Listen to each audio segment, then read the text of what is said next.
Damien, if you want to go ahead and get us started. Hey, Greg, first, could you just talk about the growth you've seen out of Edwin in the last couple of years, especially this year? Because I think he's like that central, that veteran piece, as he called himself, in midfield. Yeah, I mean, I think last year, Eddie, his goal was to come in and try to solidify himself as a starter, show his value in the midfield, his ability to kind of be a role player with Ricky and Mark or Gaston or those guys, but to fulfill an important role for us, which was to stay at home, to appreciate the defending side of things, to get the ball to the guys who need the ball when they need it. Just a very kind of selfless role. And I think this year, the responsibilities on him have grown a little bit because he's doesn't have the experience right next to him. And Mark, he's played with some younger guys. I think towards the end, getting Diego in that role has helped him a little bit in terms of clarifying his role a little bit more. Again, getting back to the things that I think he did so well for us last year.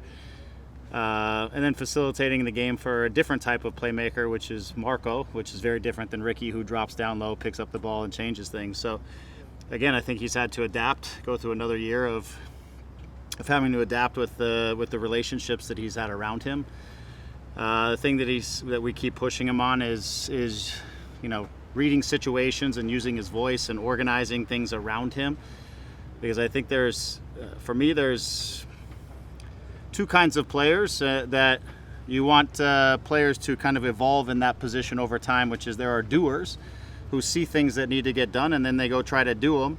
And then there's guys who are leaders in those positions and they see things that need to get done and they make sure that guys that are responsible for those things get those things done. And so the bridge that I think we're trying to get really working to get Edwin across is to use his voice, use his ability to read situations, to communicate to the players around him, to help position players and solve problems, and not necessarily try to do everything, but try to spread that to the guys that need to be doing those things, right? Every once in a while you do somebody else's task because you have to in a play to cover them, but there's more times when we just need to communicate through situations, adapt into the situation through communication and leadership and recognizing the scenario and what it needs.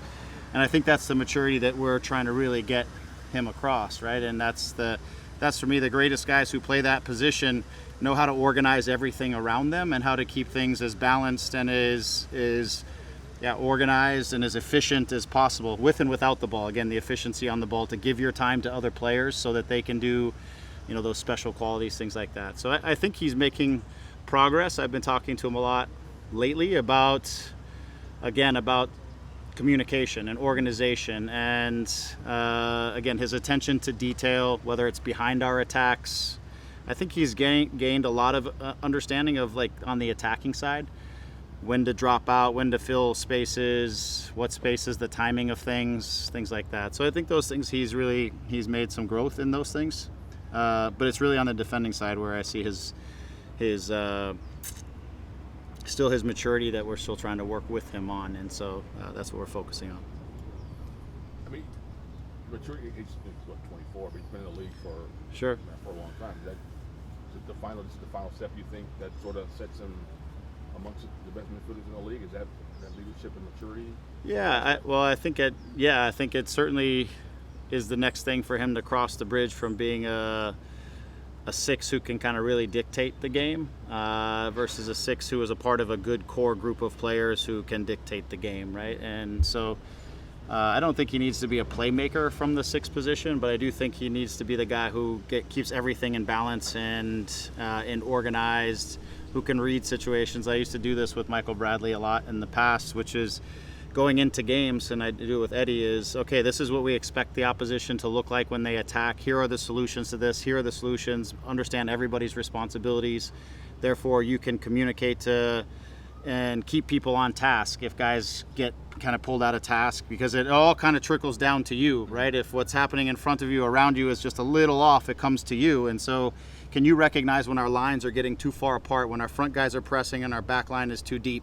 And can you pull us together either by dropping these guys back or pulling these guys up? Because when you have too much space to defend or to deal with, it's only going to look bad for you, right? And it's also going to be bad for the team. So it's these kinds of things that I think will separate him from being one of our top sixes and a guy who can be a part of a really good midfield, but maybe isn't the guy who is having a big role in driving that midfield. And that's where I think his growth can come. Yeah. Great. Josh, go ahead. Hey, Greg, thanks for talking. Appreciate it. Yeah, no problem.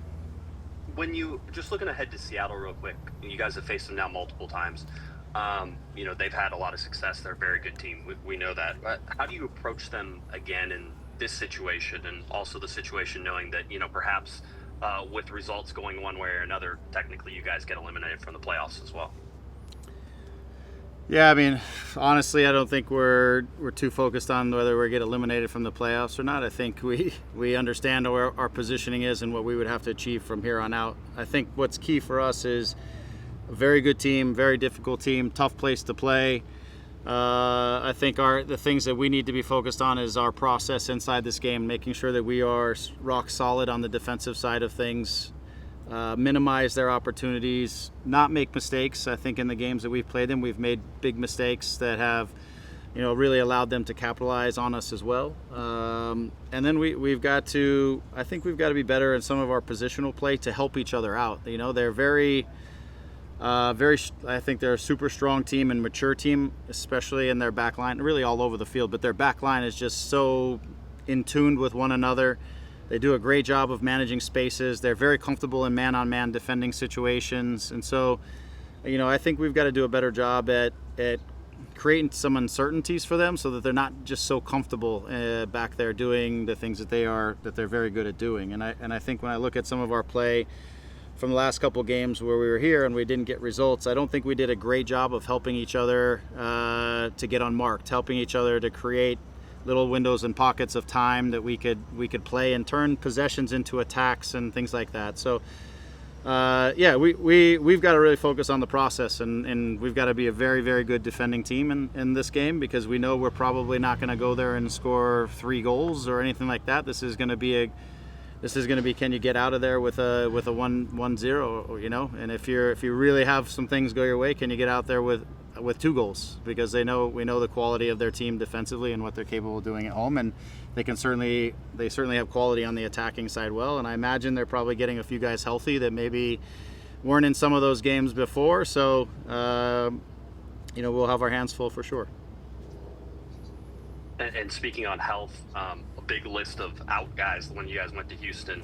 Is that list getting any shorter? And then do you manage that a little differently, knowing that you're going to be playing on turf?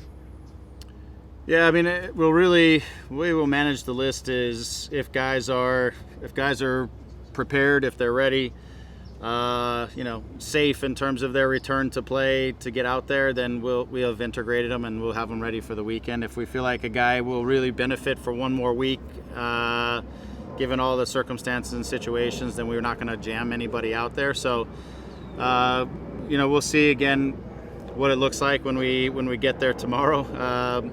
But there'll be some guys that are in, there'll be some guys that are out. I mean, I don't want to go tipping my hat too much in this situation, but we have some guys that are really close, and the question is going to be, can they get across the bridge, and does it make sense?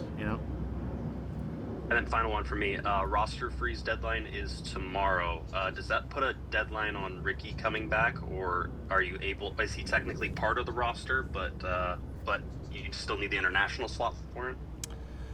Yeah, I'm starting to understand a little bit more of the situation. I think as we go into tomorrow, I think the decision that has to be made around here is that, is he going to be ready to come back here in the next, whatever it is, 5 weeks? And if so, we have to make a move, and if to clear up that spot, and if not, then we don't necessarily, but we want to make a plan for Ricky to make the progress that he needs to, and that may include some stuff post season or whatever. So we'll see what it all looks like, but it is. To be honest with you, I haven't seen Will in a few days. He's been off at meetings with the league and all that kind of stuff, and so I'm not really sure where everything is at, and I'm just kind of coming to understand some of the situation.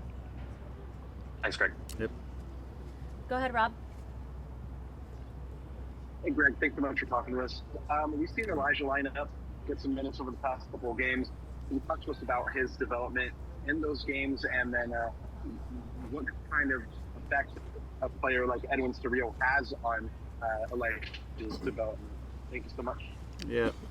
Yeah, Elijah's gotten, he's gotten a little bit of a run here over the last, whatever it is, 3 weeks to a month.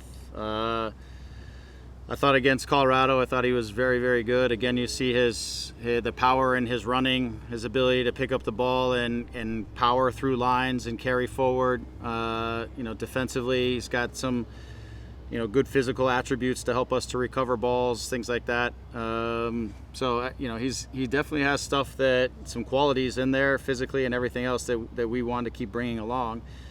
Where I see the growth for him is, and I've said this before, is just him expanding his sort of field awareness. If I can kind of explain it that way, he's, him being able to know what's going on behind him, over his shoulders, what's happening on the opposite side of the field, getting us out of areas of the field and into new spaces where we could have, numbers. So it's just broadening sort of his overall awareness in the midfield. Again, making it a little more 360 degrees instead of 180 degrees sometimes, and that's the thing we're working with him, because I think as he sees these things and he understands what the solutions are, sometimes backing out of spaces, getting his hips on the turn and getting us going the other direction, he also has the power to open his hips and drive into a new space and get an attack going on the other side, things like that. So it's just trying to bring him along with that. The thing that Eddie probably helps him out is Eddie's pretty in tune with a lot of those things. He does a good job of,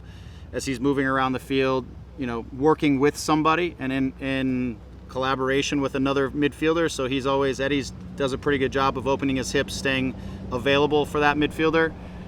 He's had to do that with Ricky when Ricky comes down low and Ricky's looking for Edwin to bounce the ball off of or to use as in combination or things like that. I think Edwin's really kind of learned over the last year and change how to do that with another player. So I think Edwin gives him a good resource, again, for solutions in the game.